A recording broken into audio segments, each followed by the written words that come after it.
আসসালামু আলাইকুম প্রিয় দর্শক, আশা করছি ভালো আছেন। রানার পক্ষ থেকে সকলকে শুভেচ্ছা।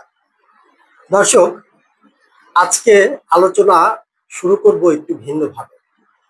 আমরা গতানুগতিক যেইভাবে অনুষ্ঠানটি করে থাকি বা আলোচনা করে থাকি, আজকে তার থেকে একটু ব্যতিক্রমী করব। আজকে আমরা সাম্প্রতিক সময়ের কিছু পত্রিকার হেডলাইন নিয়ে আজকের পর্বটি তৈরি করছি। আমরা সাম্প্রতিক সময়ের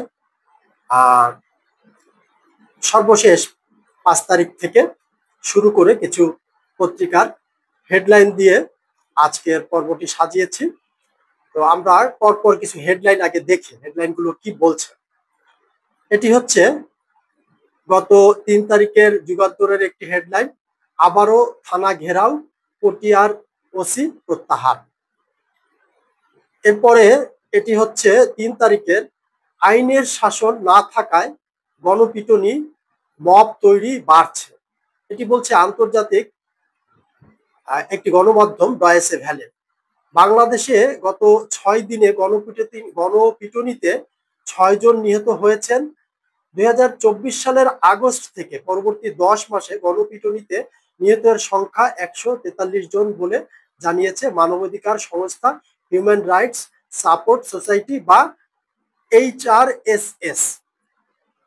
এরপরে এটি হচ্ছে আপনার 25শে জুনের একটি সংবাদ, প্রথম আলোর হেডলাইন।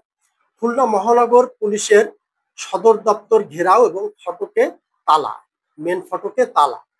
এটি হচ্ছে গত 3রা জুলাই, এটি কালের কণ্ঠ। 5 মাসে 141 মব, 52 জনের প্রাণহানি। তারপরে এটি হচ্ছে বিবিসি বাংলার একটি হেডলাইন, এনসিপি কি মব দিয়ে প্রভাব বিস্তার করতে চায়। এটিও 3 জুলাই।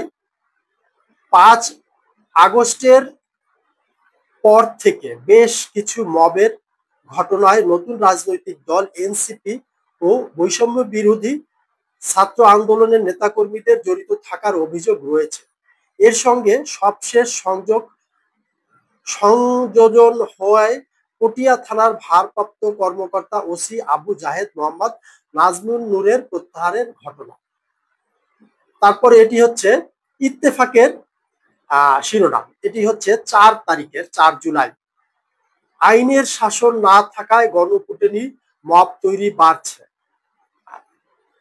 ডয়েচে ভেলের রেফারেন্স দিয়ে তারা নিউজটি করেছে। এটি হচ্ছে ডেইলি সান বাংলা, গত 5 মাসে 141 মব, 52 জনের প্রাণহানি। চলতি বছরের জানুয়ারি থেকে মে পর্যন্ত দেশে 141টি মব হামলার ঘটনায় 52 জন নিহত ও 279 জন আহত হয়েছে। এরপরে শিরোনামটি হচ্ছে স্বদেশ প্রতিদিনে, 5 মাসে 141 মব এবং 52 জনের প্রাণ গেছে। তারপরে হচ্ছে কালের কণ্ঠ, নতুন করে মব সন্ত্রাসে উত্তাল সারা দেশ, বলছেন গোলাম মাওলা রনি। দর্শক, আরো কিছু পত্রিকার আমরা দেখব। এটি হচ্ছে RTVর অনলাইনের একটি রিপোর্ট, বিশ্ব শান্তি সূচকে 33 ধাপ পিছিয়েছে বাংলাদেশ। এটি সমকালের শুক্রবার অর্থাৎ 4 জুলাইয়ের একটি শিরোনাম। কুমিল্লায় মা 2 সন্তানকে পিটিয়ে হত্যার ঘটনায়, মা ও 2 সন্তানকে পিটিয়ে হত্যার ঘটনায় 24 ঘন্টায়ও মামলা হয়নি। এটি হচ্ছে 30 জুনের একটি খুবই আপনার স্পর্শকাতর এবং মোটামুটি সারা দেশব্যাপী আলোড়ন তৈরি করে একটি সংবাদ। চাঁদার দাবিতে স্বামীকে মারধর, স্ত্রীকে ধর্ষণের অভিযোগ 2 নেতার বিরুদ্ধে। বিএনপির, ছাত্রদল এবং যুবদল সহ এবং শ্রমিক দলের নেতার বিরুদ্ধে এই অভিযোগটি ছিল। এটি হলো ভোলার একটি ঘটনা। এটি কালের কণ্ঠের একটি আপনারা শিরোনাম দেখছেন। ভোলায় চাঁদা না পেয়ে স্বামীকে বেঁধে মারধর, স্ত্রীকে দলবদ্ধ ধর্ষণ। এটি হচ্ছে সমকালের একটি শিরোনাম ছিল।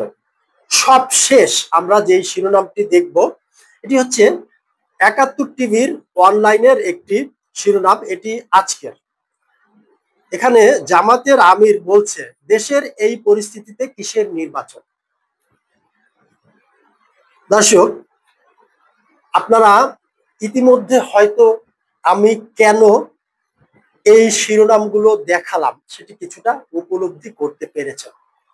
দর্শক, আমি এর আগের কয়েকটি ভিডিওতেও বলার চেষ্টা করেছি বা আমরা বিশ্লেষণ করার চেষ্টা করেছি যে আসলে দেশে হচ্ছেটা কি এবং সাম্প্রতিক রাজনীতি কোন দিকে ধাবিত হচ্ছে, রাজনীতির গতিপথ ধীরে ধীরে কোন দিকে যাচ্ছে। দেখুন, এই যে মবের বিষয়গুলো, এগুলো কিন্তু নিছক মব নয় বলে অনেকেই মনে করছেন, বিশেষ করে রাজনৈতিক বিশ্লেষকগণ, বড় বড় সাংবাদিকগণ, গবেষকগণ, এমনকি বিশ্ব মিডিয়ার আন্তর্জাতিক মিডিয়াগুলো এমনটি মনে করছে যে এগুলো হচ্ছে সুদূর সুপ্রসারিত পরিকল্পিত একটি ঘটনার বাস্তব রূপ। মবগুলো করতে হবে, মব বিস্তার করে দেশে একটি অরাজক পরিস্থিতি বিরাজমান রাখতে হবে। যদি এটি থাকে তাহলে নির্বাচনের বিষয়টি সামনে আসবে না। এই মবের সংস্কৃতি কালচার থাকলে, মবের ত্রাস, মব সন্ত্রাস দিয়ে দেশবাসীকে ভীত সন্ত্রস্ত করে রাখতে পারলে নির্বাচনকে ধামাচাপা দেওয়া যাবে বলে অনেকেই মনে করেন। এবং এই কারণেই দিন দিন মবের ধরন পরিবর্তন হচ্ছে এবং এর রং আকার পরিবর্তন হচ্ছে।